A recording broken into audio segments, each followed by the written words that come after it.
they not amazing? This is our future. And for you kids, listen to these guys because they've got a lot of knowledge to impart. And in just a minute, Joe Midiri of the Midiri Brothers Band from New Jersey will be imparting his knowledge on music. We'll have a band in here and we'll see where he takes us, okay? Big hand for Joe Midiri.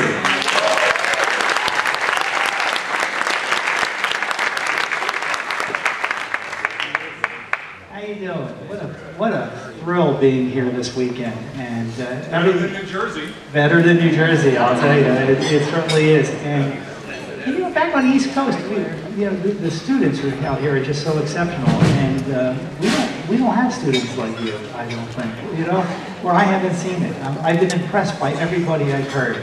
What I want to talk about, and I'm going to try to do a lot of playing, and I also like your input too, because that's what's important.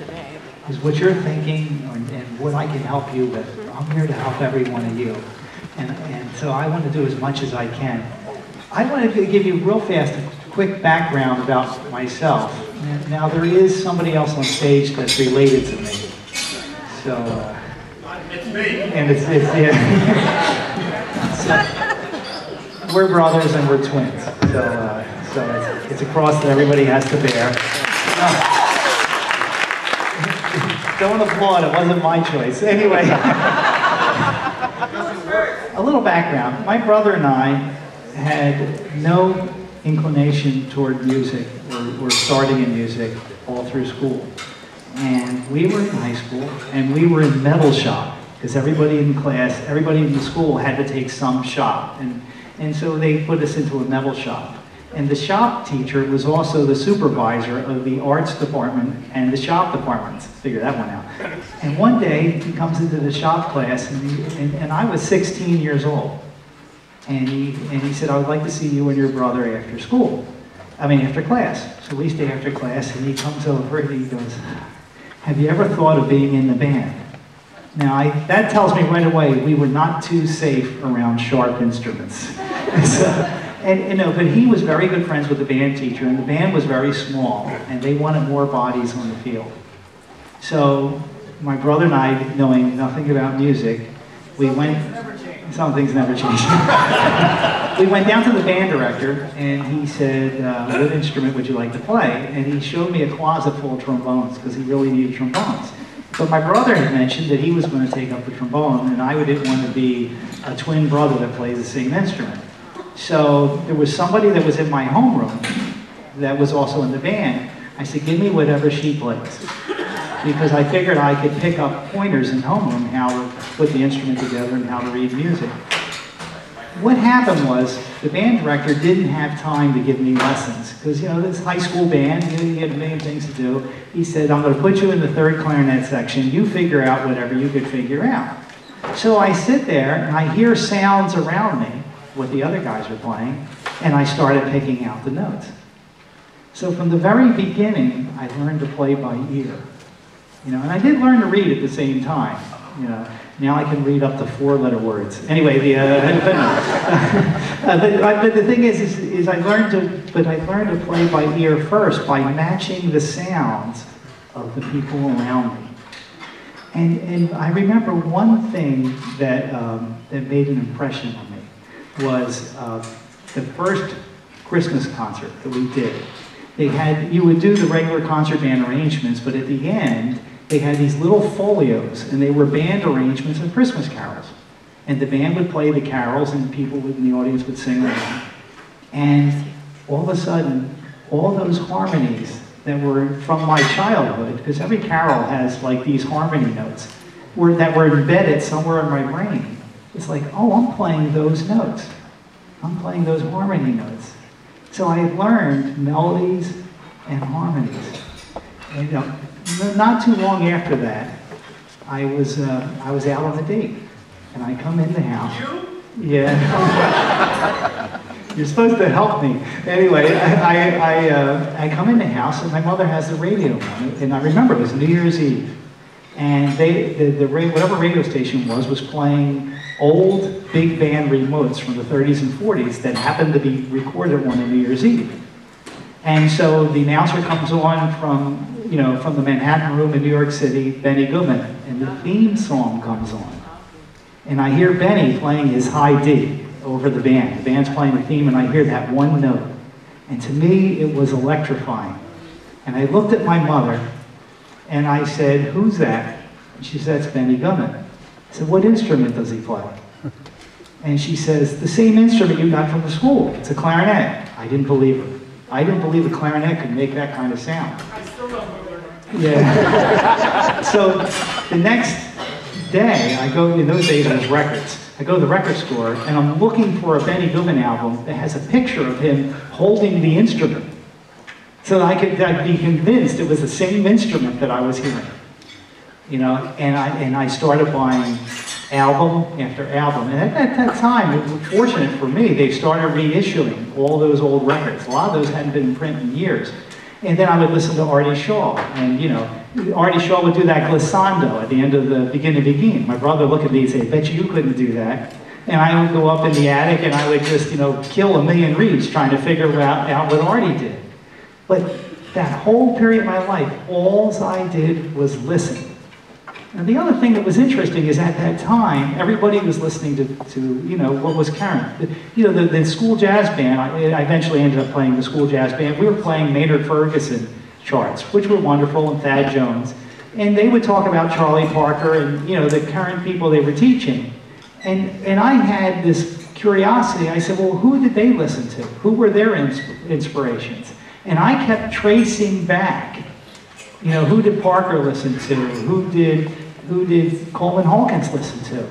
You know, who did these people listen to? And I went back and back and back through the 20s, and I fell in love with all these people.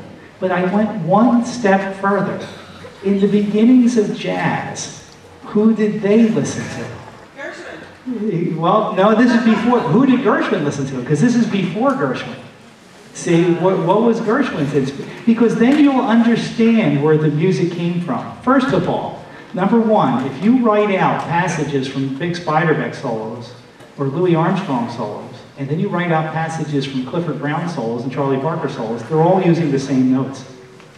They didn't invent any new harmonies. The harmonies didn't drastically change. So they didn't even think it's styles. That's why you know there's a famous picture of Sidney Bechet and Charlie Parker playing together. They loved each other's playing because they didn't think in styles. The critics did that. But where did the New Orleans music, where the music came from, where did the early improvisers come from? And that's what I want to talk about. First of all, improvising is in every culture. America did not invent improvisation. In the 19th century, if you were a classical musician, you were expected to be able to improvise. If you did a recital and you did certain sonatas and such, at the end of the sonata, you turned to your pianist and said, we're going to play a theme and variations on an aria by Rossini. And you would improvise the theme and variations. Heinrich Behrman, who was close friends with Carl Maria von Weber, the composer who wrote all those clarinet pieces, they would do recitals together. And Weber wrote in his autobiography. He said, we would come up with a theme from one of the operas, and we would just improvise themes and variations. Later, Weber published them, but he was publishing what he remembered that they played. So improvisation wasn't new. The term jazz, what did it mean then? Because if you were a late 19th century classical musician, you were expected to be able to improvise. So what did jazz mean? Jazz meant jazzing a note. And what it meant was using vocal inflections to change the way the note sounded. So when you hear 20s jazz, you hear a lot of growls, you hear a lot of smears. You take any one player from the 20s, look how much he varies his tone. That was jazzing a note. That was what the term meant. So, but harmonically, where did it come from? Well, certain jazz educators of today like to make people think that the New Orleans players were primitive, uneducated people. And that falsehood kept getting put out there. They were highly educated. Even Johnny Dodds, Omer Simeon, all those guys, they all studied if you were a clarinet player, from Lorenzo Tio, Jr. and Sr. New Orleans was not an American city, it was a European city in culture. Opera and classical music reigned supreme. When Louis Armstrong went on the road, He carried a whole trunk full of records with him. Only 2 artists he would carry for the most part. He would carry Guy Lombardo, figure that one out, and Giuseppe Verdi. He knew his arias. There's a record called Laughing Louie. You can check it on YouTube. It was a comic record they made where they play this little vaudeville intro. And then they just laugh. They just keep laughing, because in the 20s and early 30s, it was a novelty to buy a laughing record where you put the record on, it's just people laughing. So Louis just plays one note and everybody laughs. He plays a note again, everybody laughs. Then he says, at the end of the record, he says, here's the beautiful part. And he plays this gorgeous piece of music. Well, the curators of the Louis Armstrong Museum said, what is that piece he's playing? So they researched and researched and researched. They couldn't find it anywhere. Finally, they went to the Chicago Opera House, and in their archives was a long-forgotten opera, and it's one of the arias. So there's one of the influences on early jazz. The other influence was, because New Orleans was a French city. You know, Sidney Bechet, in his autobiography, says, we spoke French in our house. So French classical music of the late 19th century was the big thing at the time. And how was music changing in France?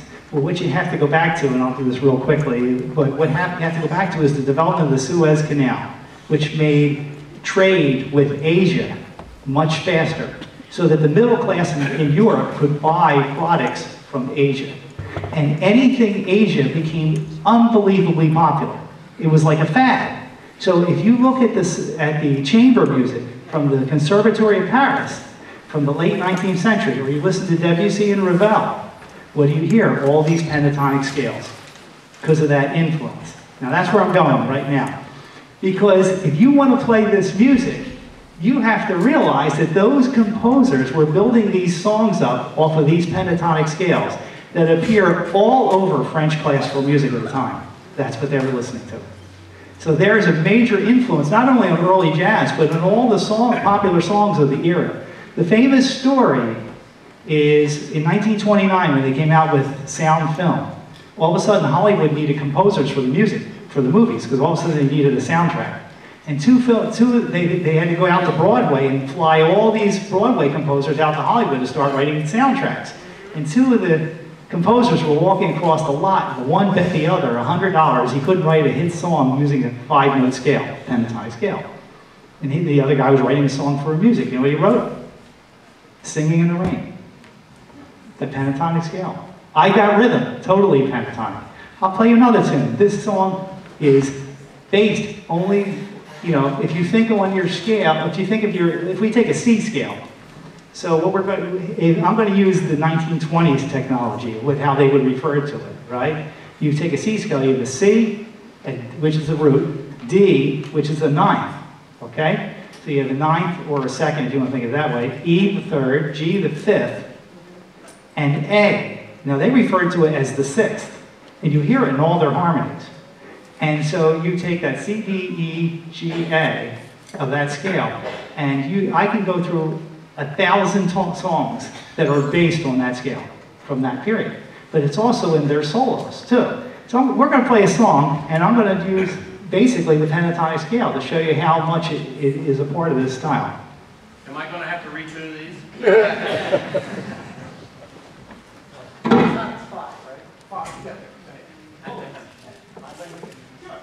What are we doing? What?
you, but it's a thrill for me to be up here on stage with these musicians. They are heroes. And as a group, we've never played together. And so one thing I should mention is music, part of music is listening to each other and enjoying each other's playing. I just want to go over, because people come up to me all the time and say, well, what should I practice? And I talked about those pentatonic scales. And if you take the song Always, and you want to learn them in all keys. And you know, it's funny, if you practice and do those scales every day, and I mentioned to a group earlier, you can play every major scale 3 times in a row at a slow tempo in under 6 minutes. So this is not something that takes you hours and hours. But the thing is if you become equal in every key, because songs drift to different keys, and then it makes these songs so much easier to play. But Irving Berlin's Always, the first line of the melody is a pentatonic scale in the key of F for clarinet, and it starts on the 5th. So it's C, D, F, G, A. So you're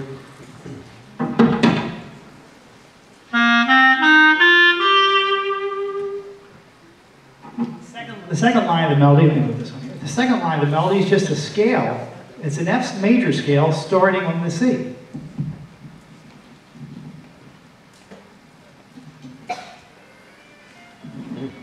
So in other words, when you get to the second line of the melody, it's just going from C to G. What's interesting is several bars later in the tune, you know, you go back to the original line, that pentatonic scale,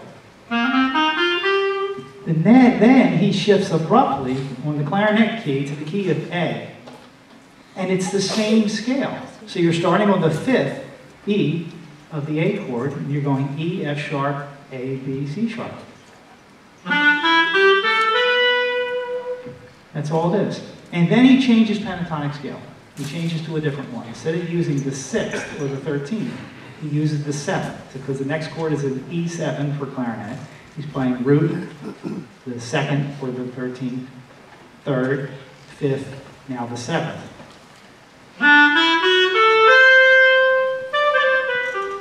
So when you start practicing those scales, all these tunes start to make sense. And as I said, I can sit here and go through 1,000 songs, and they're all based on that. Joe, you should mention now, I don't think he sat down and said, I'm going to compose a tune for this. Yeah, I should mention, he wasn't sitting there thinking, I'm going to write a pentatonic song. You have to remember, Irving Berlin didn't read music. But what it was, is this was in the culture of the time. That's what they were listening to all the time. So they just heard it, because that's what they heard. And so, yeah. Let's play again, another tune. Sure.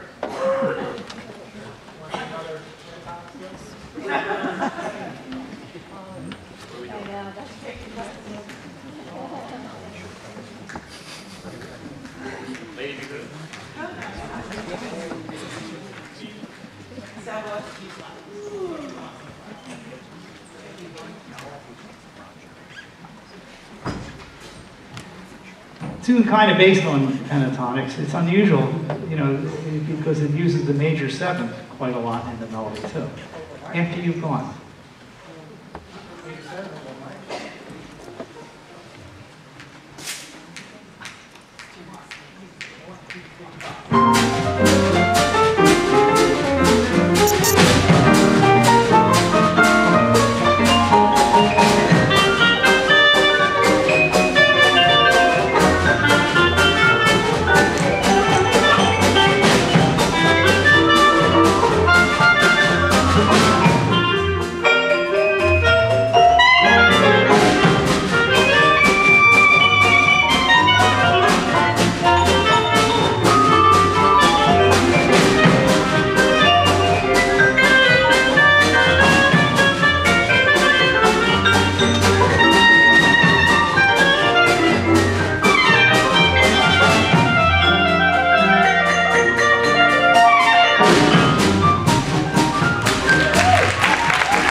mention one other thing is, and if you went back to the 1920s, one of the things... 5 minutes, okay. They talked about jazzing a note.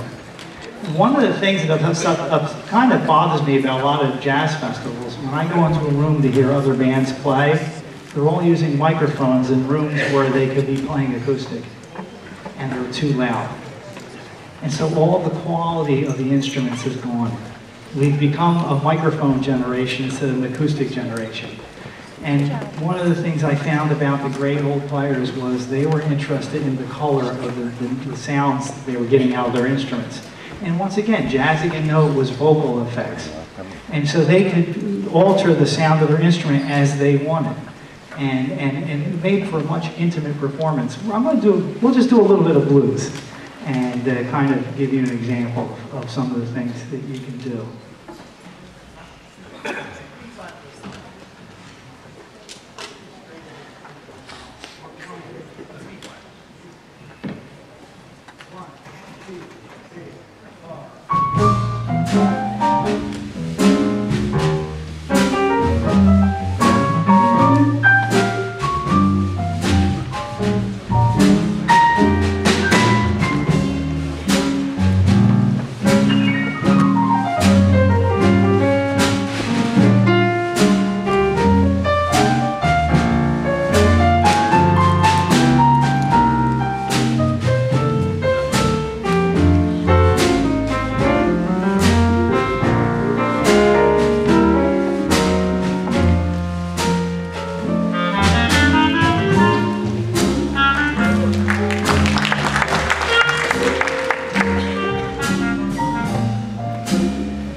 Joe Midiri, Ron Jones on drums, Lenny Kowalski on bass, Eddie Erickson on guitar, and little Jason Warner on piano.